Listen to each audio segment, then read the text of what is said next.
So on June, let me put on my glasses, motherfucker. On June 12, 2018, the topic for our event was end of life. I thought it would be an array of stories about the end of life of things like cars and relationships and loved ones, you know, like a variety. In some stories, we might cry, of course, but we would certainly laugh too. I was totally wrong that night. It would be a night of, I cannot see, damn it. It would be a night of beautiful stories about people losing loved ones, every story more moving than the last. 2 hours of an entire room brought together in grief. A night of holding hands, wiping tears. There quite literally was not enough tissues in this place, Grant's Land, to support the waterworks. This was also a time when we didn't really understand how to keep tellers at a 5-minute story, so yeah, we just let them go. In walks a gentleman none of us had ever met. A little older with big round glasses, a slight figure, strong features, and friendly as all heck. He was new to Storytellers Macon, and we love new faces. We also love when they look prepared, and this gentleman looked prepared with his notebook. He was all ready. He signed up, and when his name was called, he told the story of the last days of his father's life. He brought to life every detail in timeline form. His delivery shook us. And while it was much longer than 5 minutes, I knew George would be a mainstay of Storytellers Macon. Soon I was asking him to be a guest on a small storytelling radio show, the Creek 100.9 FM, you know that show? Yeah. And he wrote this fantastic story, and on the day we recorded, he cleared his throat and gave us the funniest story on how newfangled technology is just fucking aggravating.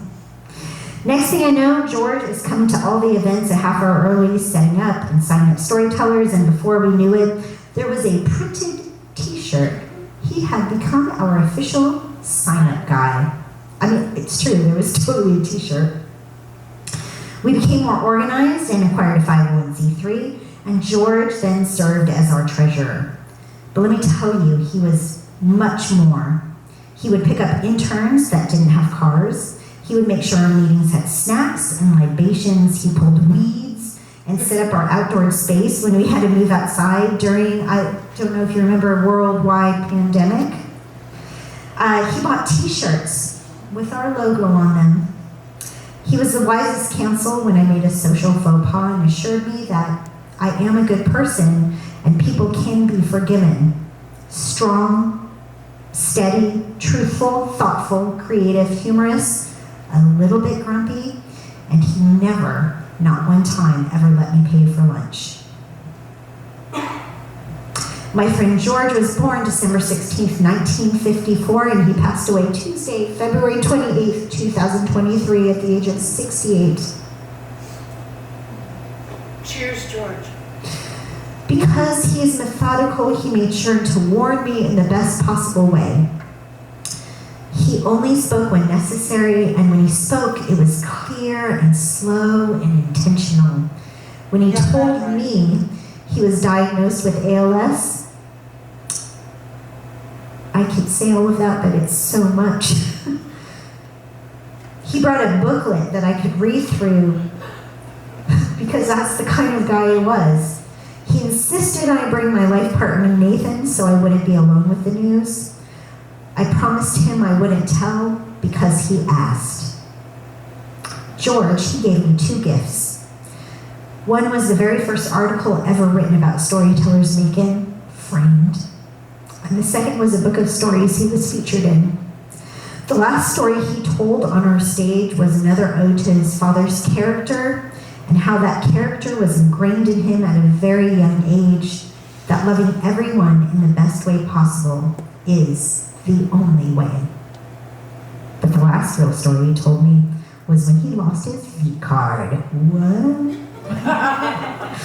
And while that may seem inappropriate to mention right here, right now, I assure you it's so worth mentioning. Filled with boyish Filled with boyish accolades and charm, a fight, discombobulation, and how he persevered through it all. a coming-of-age story, if you will. Even though he was uncomfortable and unhappy and a little pissed off at his current state, he told me that story because he knew I would laugh, and he knew I would enjoy the randomness of it all. George Cobble served as treasurer, our sign-up guy, and he was my friend. We fell into friendship easily, but it was easy because we shared love stories. We loved so many stories together. I'm not alone because anyone who has touched Storytellers Macon in the last 5 years can feel this loss. So George, as we come full circle from the way we all began to where we are today, I celebrate your end of life. I weep for it. I will tell the story of you 20 minutes describing every moment in timeline form so the audience or any random person can feel every single moment, every thoughtful word, and every coming of age story right up to the end. What I love about Storytellers is that everyone has a story to tell, and Storytellers allows people to tell that story in free, uncensored, and a supportive way.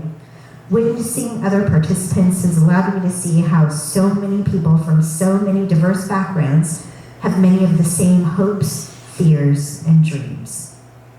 George Cobble. And that's what I have to say about that.